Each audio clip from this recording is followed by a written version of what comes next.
So I have the pleasure to introduce our last speaker, Michael Mark from Boehringer Ingelheim, and Leif Groop from Lund University. I understand that he's here as well. Michael? Yeah, thank you very much. Dear colleagues and friends, it's really a pleasure to have this large audience here. No. Thanks for staying, and for the second diabetes talk.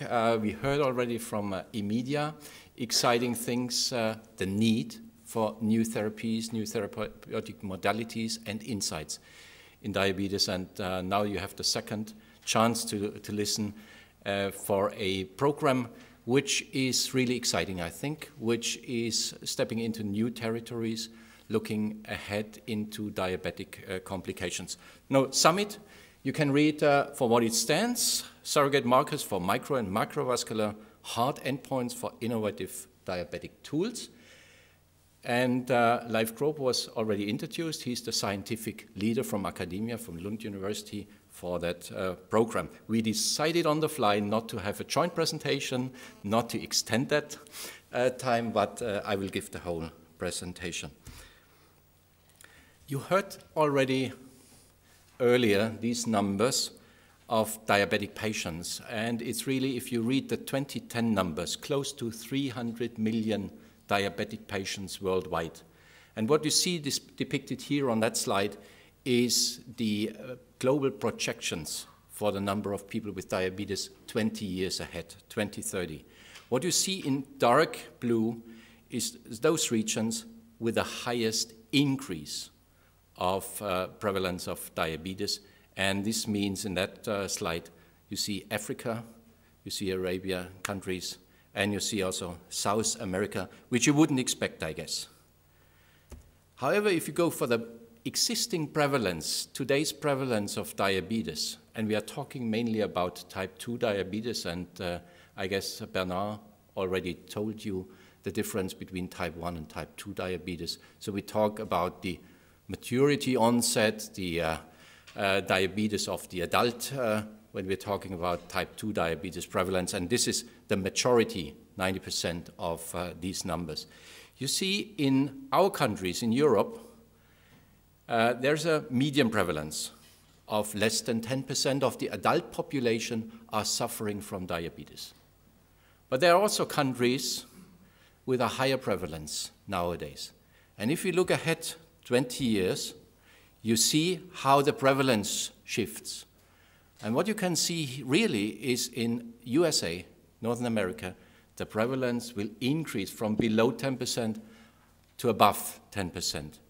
In India, the prevalence will be close to 10%. And also in China, the prevalence is increasing. And this is really a threat for our population worldwide. The number of diabetics is increasing dramatically.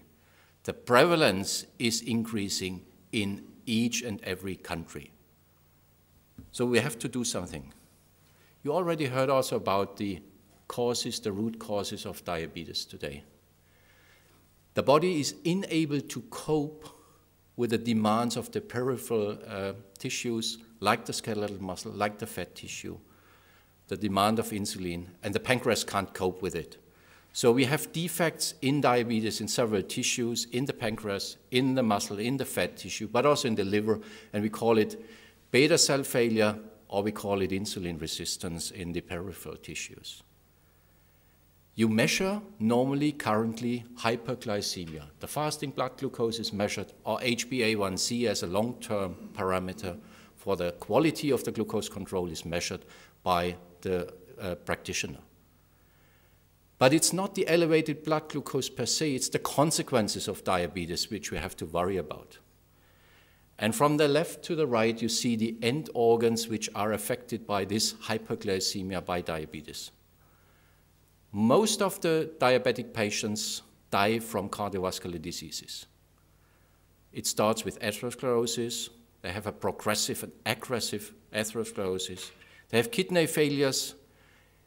We all know that diabetics suffer from retinopathy and also from peripheral artery diseases neuropathies, and you all know the diabetic foot as a synonym for that.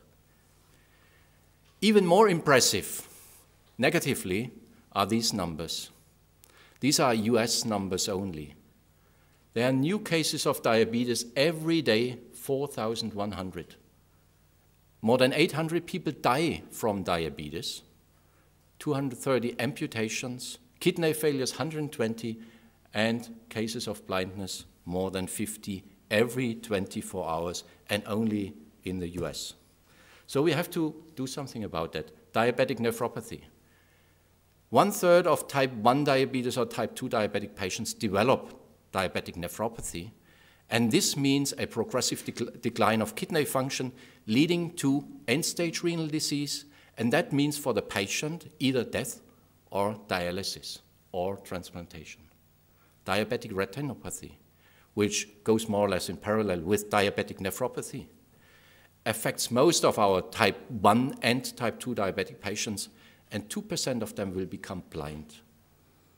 Cardiovascular diseases, as I mentioned, close to 80% die from cardiovascular diseases, and if we only look into the risk for a type 1 diabetic patient, he has or she has a 4 to 7-fold higher risk to die from cardiovascular diseases than a non-diabetic patient with all the other parameters like hypertension, like blood cholesterol being equal.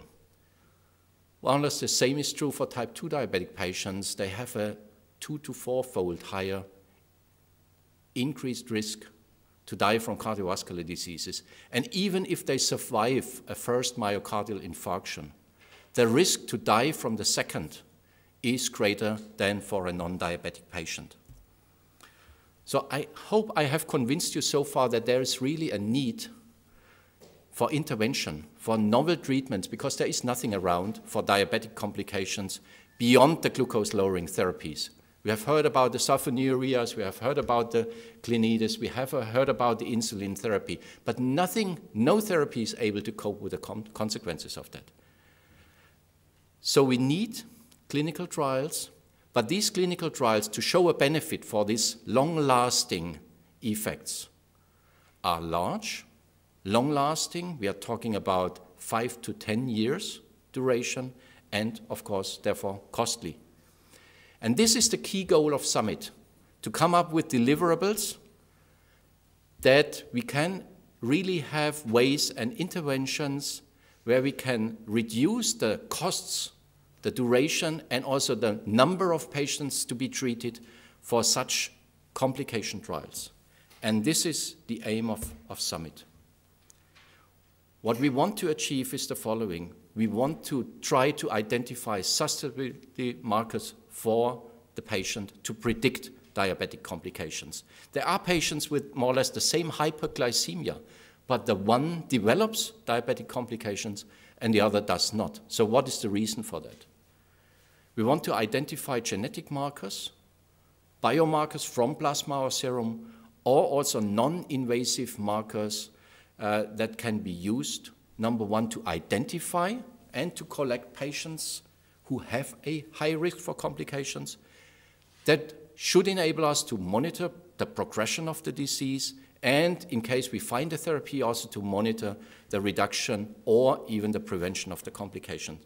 And we hope as a pharmaceutical industry also that one day the agency will accept these biomarkers as surrogate markers and not ask for outcome trials for these complication studies. That means that it should be acceptable by regulatory agencies, the EMA and the FDA. On top of clinical trials, on top of using clinical samples, we also want to develop animal models, and we want to develop novel imaging technologies, and we even strive for in silico models.